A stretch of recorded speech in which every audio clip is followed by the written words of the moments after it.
Hey folks, welcome to the Clear Creek Cabin mini farm. Well, I'm really not at the mini farm today. I'm actually in sunny Florida, 700 and some odd miles south.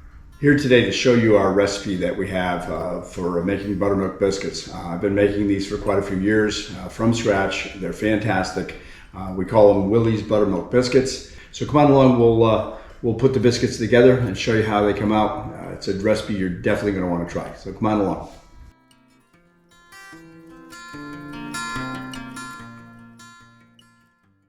So this is a pretty easy recipe. You're going to need 2 cups of all-purpose flour. You definitely want to use an unbleached flour. Don't ever use bleached flour, folks. It's the worst stuff in the world. If you saw the process or heard the process of how they make bleached flour, you would never want to eat it. So always unbleached flour. You can use either an all-purpose or a bread flour. It doesn't really matter. But anyways, 2 cups of all-purpose flour. You're going to need 2½ teaspoons of baking powder. You're going to need just a pinch, or what I call a 1/4 teaspoon of baking soda. You'll need a teaspoon of salt. You're going to need a 1/4 cup of vegetable shortening, lard. If you guys are into lard, we use the vegetable shortening. And then you're going to need some real butter. Make sure it's butter, not margarine. Got to be a regular salted, real butter, 2 tablespoons. You're then going to need 3/4 to 1 cup of buttermilk. Now, if you need to make buttermilk because you don't want to have it around your house, again, that's another very simple thing. I'll share that at the end of the video with you. A very simple process to make a quick buttermilk. Works great. We'll show you that at the end. So we put this all together and then throw it in the oven and use a cast iron fry pan as your baking dish. We'll show that to you. It's a great little recipe. Stay tuned.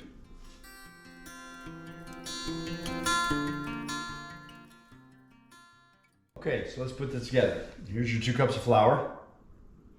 Put that right in there.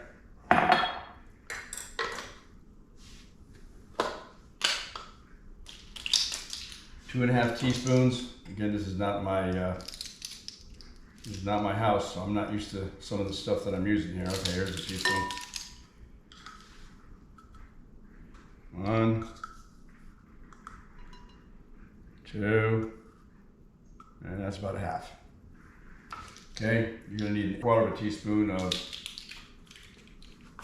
baking soda.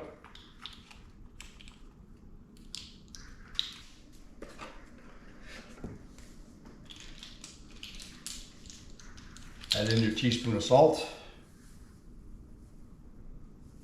So what you do is mix all those dry ingredients together.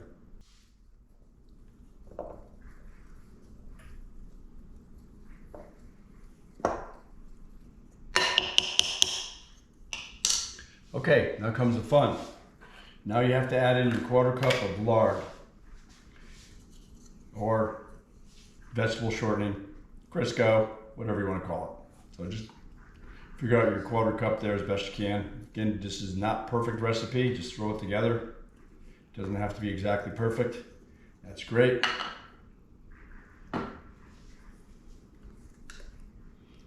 Get that in there. And now for the secret best ingredient of them all, real butter. So, I use 2 tablespoons of butter. It's going to get the rest of that lard in there. 2 tablespoons, easy to see right on the side of the package. Boop. Now the real key to this is that you want to cut the butter into teeny little pieces. What I do is I slice the butter into little wedges and then cut it up into little squares and throw that into the mixture. And we'll show you why you do that in a minute.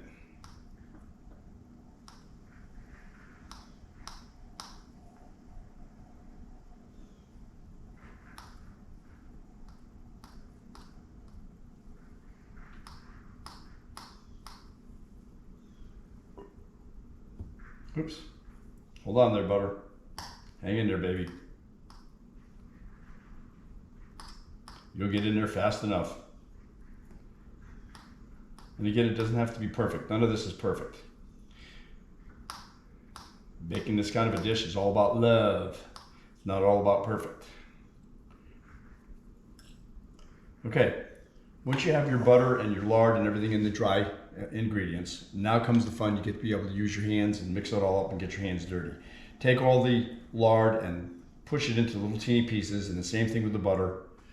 Work it all in together. Now the idea is to kind of squeeze those little butter pieces down into little teeny bits, and same thing with the lard. Squeeze it down, mix it in with the butter, and create a nice consistent dry, semi-dry mixture.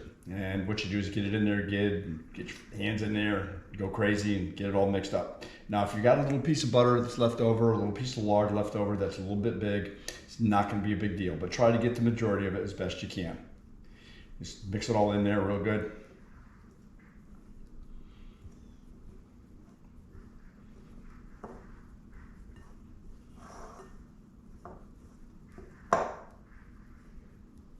Again, not a science.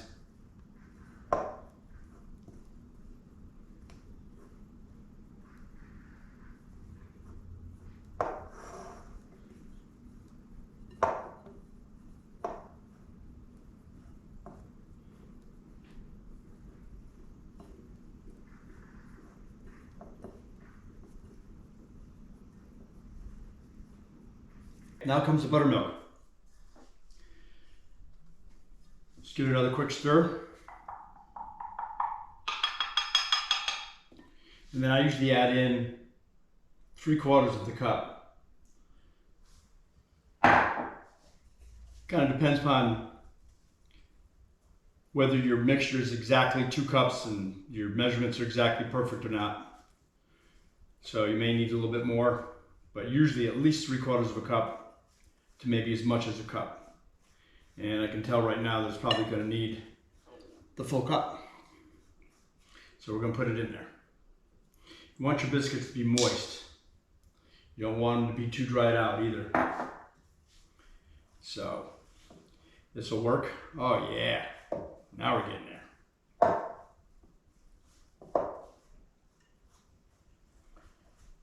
And like I said, have your floured surface all ready to go.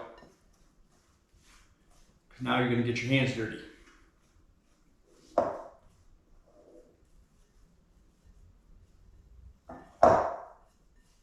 Get in there with your hands.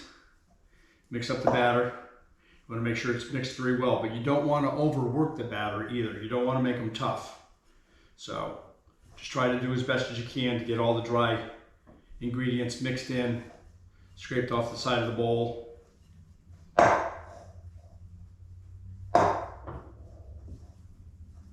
Knead it in like you need some dough for bread.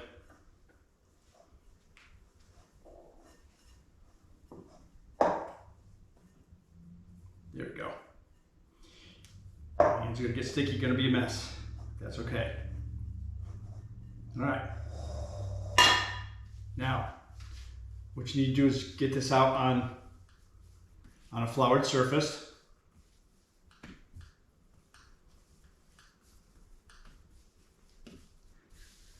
Okay, and you're going to want to pat it down to about 1/2 inch thick, depending upon how thick you want to have your biscuits. If you like really thick biscuits, make it a little bit thicker. If you like really thin biscuits, make it a little bit thinner.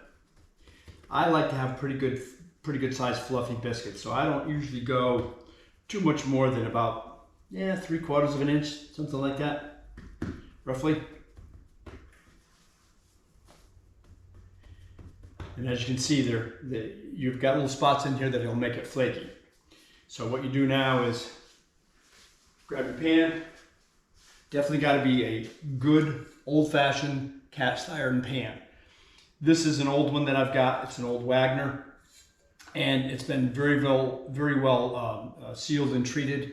I've used it a lot. The best thing in the world you can do to try to give this a non-stick surface is to bake biscuits in it or home fries, and learn how to really take care of your pan. This is a non-stick pan. Nothing sticks to this baby. It's better than anything you can buy in a store. But then just take your biscuits and cut them out. Throw them right in there.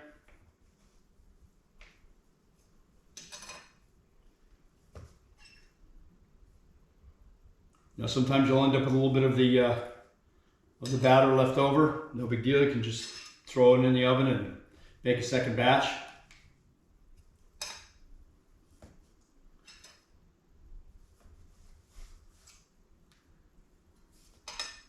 Now if you get a little bit left over like this, just form it into another biscuit.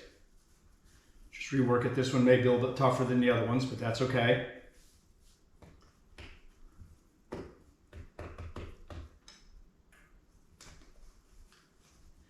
It's not a science. It's a thing of love.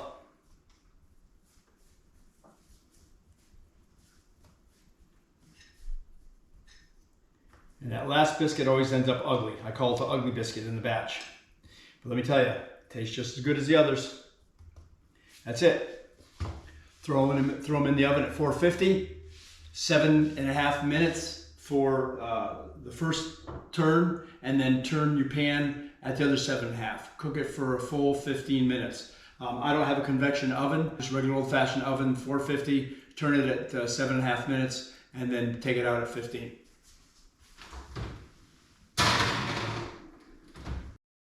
So you don't have any buttermilk? No big deal. All you need to do is get a little bit of milk, a lemon, or some white vinegar. You could even use apple cider vinegar, which we keep around the farm a lot because we give it to the animals. All of the animals get their apple cider vinegar in their water, and the chickens, the donkeys. Again, the idea behind all that, it's a natural antibiotic. It's a wonderful digestive treatment. It provides a lot of vitamins, vitamin C, great addition. Also, a little trick you may not have known about apple cider vinegar. You have heartburn? Don't take Tums, don't take all that kind of stuff. Get yourself a full glass of water, take a tablespoon of apple cider vinegar, throw it in that water, drink it down completely. You are not going to have heartburn in a matter of 10 or 15 minutes, guaranteed. Try it. So anyways, what you do is you take your cup, throw in a cup of milk,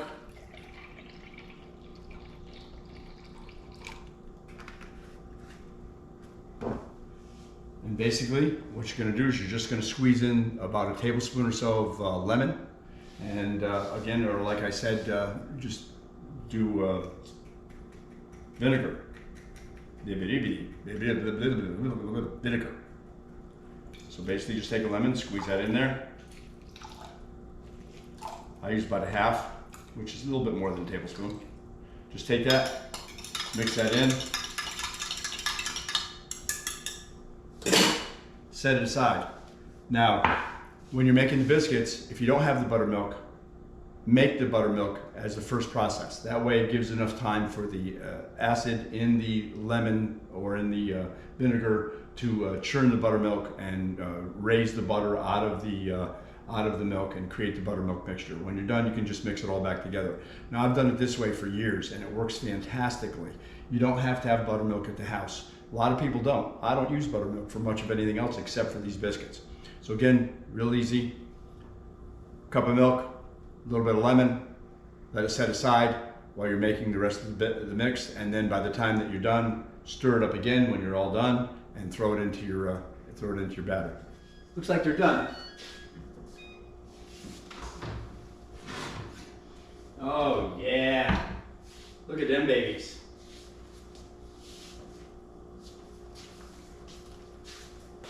Pretty good, huh? All right. Get them out onto a rack to cool.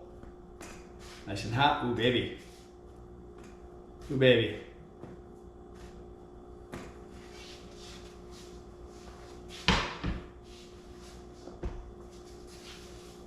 Okay. So even the ugly one came out pretty good. Now comes the fun part. Take your favorite biscuit. Break that baby right in half. Oh yeah.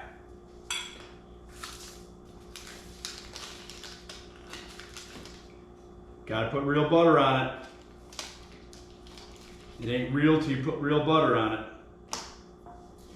And then some of Bart's kick-ass strawberry jam.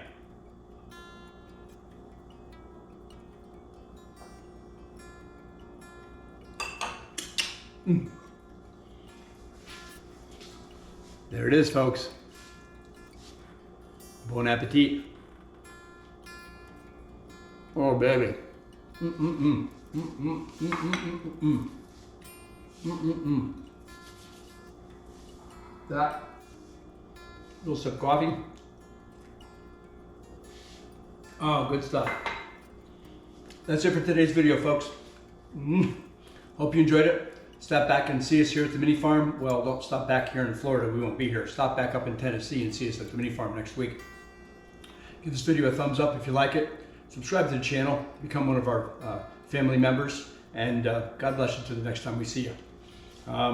These aren't fattening or anything, so you can eat as many as you want. See you later.